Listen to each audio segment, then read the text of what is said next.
गिलहरी और बंदर की कहानी। एक जंगल में एक बंदर और गिलहरी मिलजुल कर रहते थे। वे हमेशा खेलते हुए खुशी से रहते थे।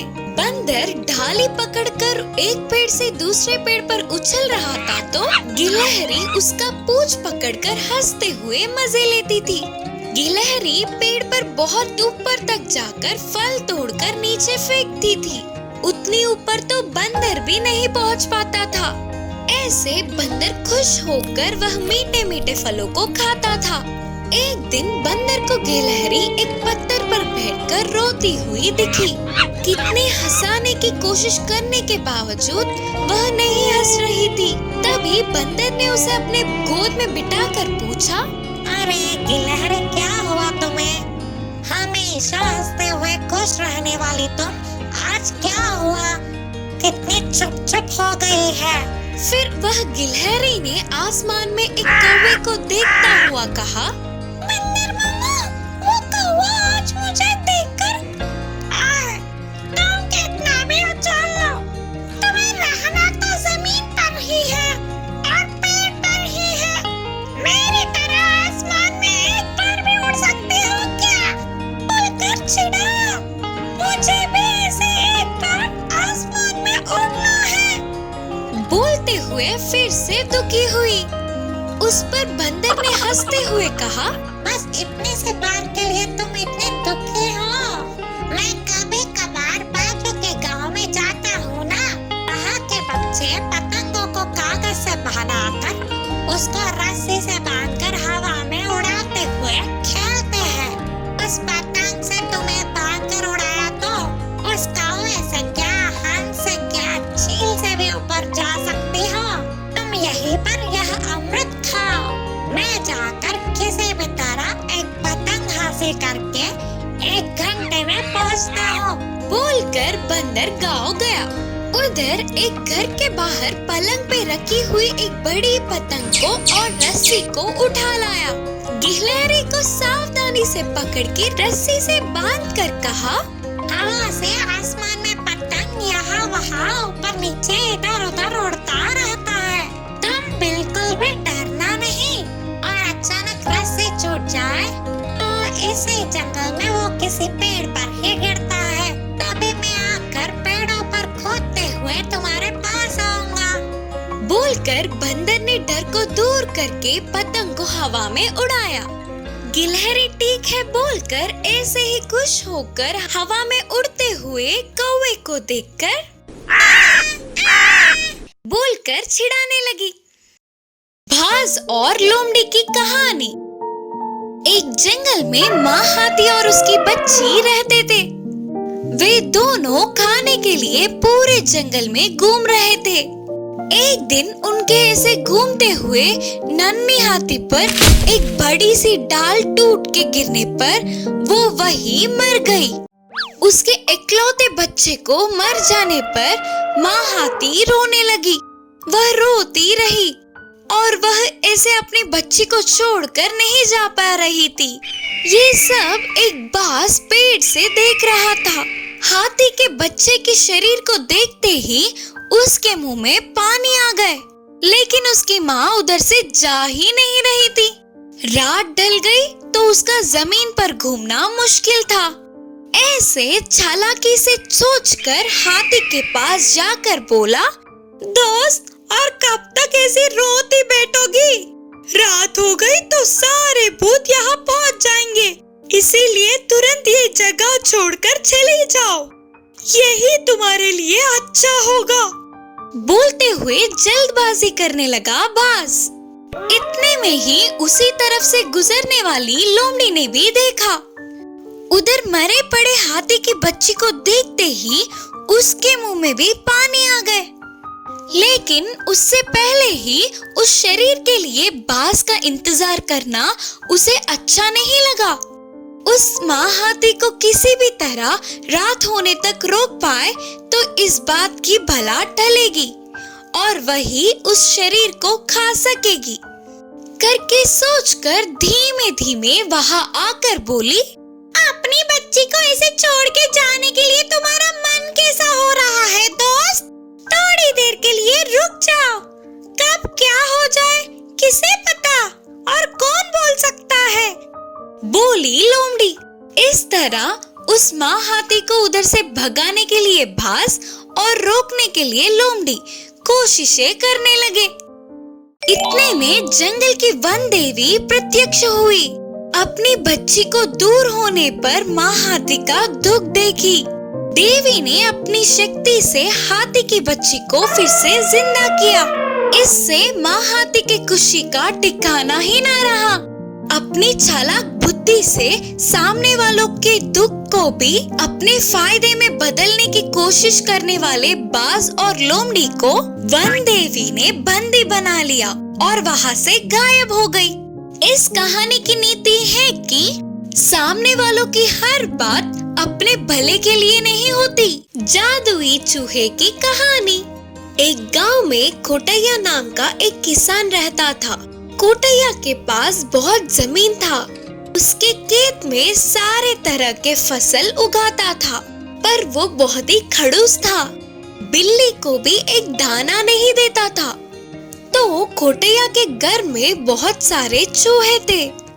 फसल के बस्तों में फंसी चूहों को दवा देकर मार देता था। बहुत सारे चूहों को ऐसे ही मरते देख उनमें से एक चूहा दुखी होकर भगवान जी से प्रार्थना करती है। भगवान जी, मेरे माँ बाप को उस कोटैया ने मार दिया। बस उन्हें ही नहीं, मेरे परिवार में आधे से ज्यादा चूहों को तो उसने मार दिया। और अब बचे हुए हम ऐसे मरने के लिए तैयार नहीं है। हम ऐसे ना मरे करके हमें कोई वरदान दो भगवान जी। ऐसे सच्चे मन से प्रार्थना करने वाली चूहे के सामने भगवान जी तुरंत प्रकट हुए और पूछा, चूहे, तेरी सच्चाई से मैं खुश हुआ। तुझे कौन सा वरदान चाहिए? अपनी इच्छा मांगो। मैं कोई दवाई से ना मरूं, ऐसा कोई वरदान दो भगवान जी। भगवान जी ने कहा, तथास्तु, तुम्हारे पूछे गए वरदान के साथ ही तुम्हें कुछ शक्तियाँ भी दे रहा हूँ। तुम्हें जब भी मारने का प्रयास करने पर एक फसल का बस्ता प्रकट होगा, पर उसे तुम्हारी आज्ञा के बिना कोई भी छू नहीं सकता। ये वरदान भी लो। बोलकर चूहे को वरदान प्रसाद करके भगवान गायब हो गए। वरदान पाने वाला चूहा बहुत खुश हुई। उसमें कुछ शक्तियाँ आती है। तब से वह चूहा जादुई चूहे में बदल जाती है। धन्यवाद भगवान जी, मेरे पूछते ही आप ऐसे प्रकट होकर मुझे वरदान दिए। तुसी बहुत ग्रेट हो जी। नहीं नहीं, आप तो महान हो। ऐसे वरदान दोगे करके मुझे पहले ही पता होता तो हमारे समाज को और बढ़ाते। ठीक है, अब कोई नहीं, वो तो अब भी कर सकते हैं। सबको बचाना है अभी। बोलकर चूहे ने निर्णय लिया। एक दिन कोटैया चूहे को दवाई डालता हुआ बोला, अरे रे, इन चूहों का शोर ज्यादा हो गया। ये नई दवाई डालकर इन्हें मार दूंगा। उन बातों को सुनने वाली जादुई चूहा फसल के बस्तों से बाहर आकर बोली, तेरे चालबाजियां अब नहीं टिकेंगे। बंद करो ये अभी। क्या? थोड़ी सी आवाज आई तो तेजी से भागने वाले हो तुम। सामने आकर मुझे ही उल्टा जवाब दे रही हो। रुको, तेरा काम अभी करता हूँ। बोलते हुए लकड़ी से मारने लगा, पर चूहा उसे नहीं मिली। रुक रे रुक। हाँ, तुम्हारे बोलते ही सुनने के लिए तुम बड़े मेरे मालिक हो क्या? जाओ जाओ। क्या तुझे कितनी घमंड है? मुझे कितनी बातें सुना रहा है। रुक रे रुक, तेरा काम तो अभी करता हूँ। बोलते हुए चूहे को लाठी से एक मारता है।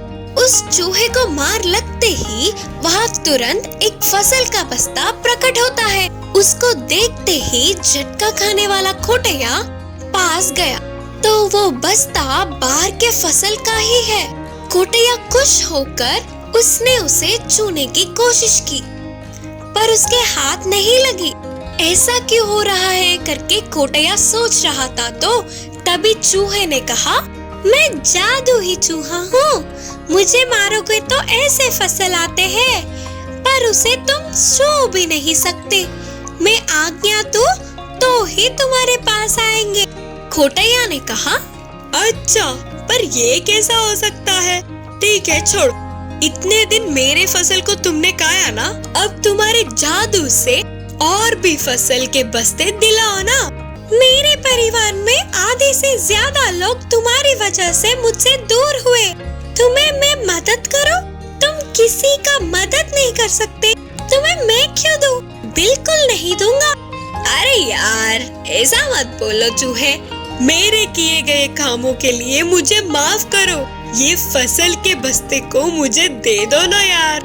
तुम जो कहोगी मैं वो करूँगा। चूहे ने कहा, ओहो सच्ची?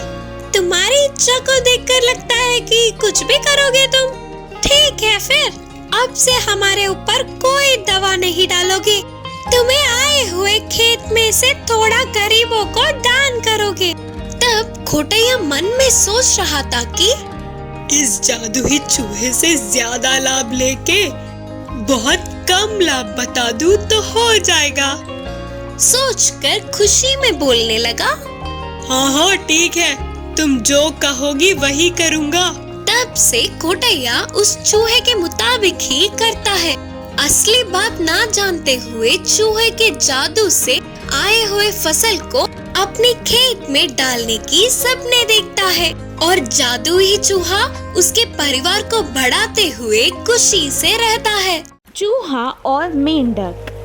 एक जंगल में एक तालाब था। उसके पास ही एक चूहा रहता था और तालाब में एक मेंढक रहता था। उन दोनों की बहुत अच्छी दोस्ती थी। मेंढक जब भी जमीन पर आता तो चूहे से मिलता और उससे बहुत सारी बातें करता।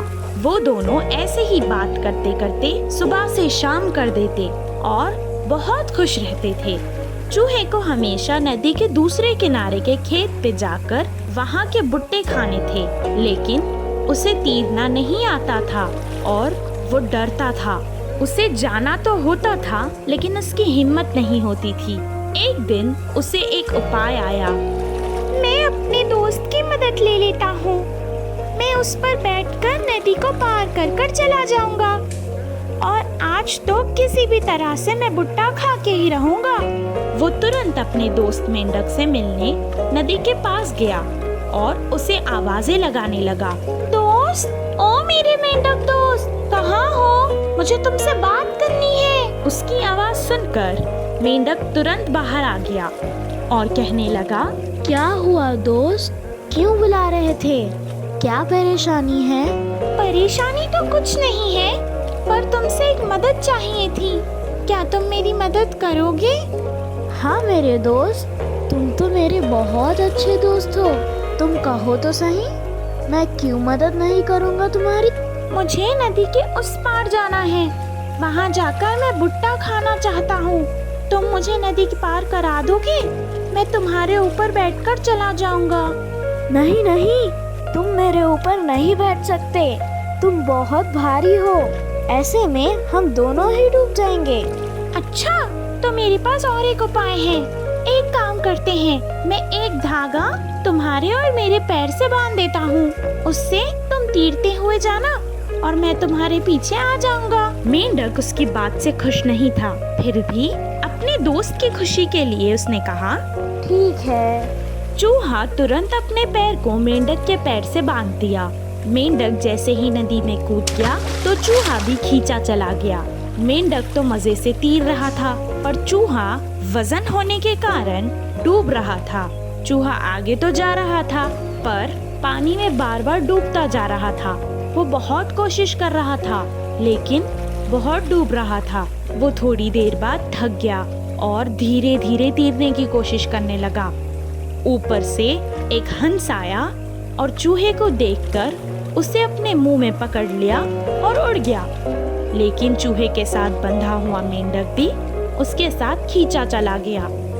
उन दोनों को देखकर हंस कहने लगा, ओहो, आज तो मजा ही आ जाएगा। एक शिकार के साथ एक मुफ्त। मेंढक सोचने लगा कि उसकी दोस्ती ही उस पर भारी पड़ गई। इस कहानी से हमें ये शिक्षा मिलती है कि दोस्ती में भी पहले हमें अपना ख्याल रखना चाहिए, बाद में किसी और का।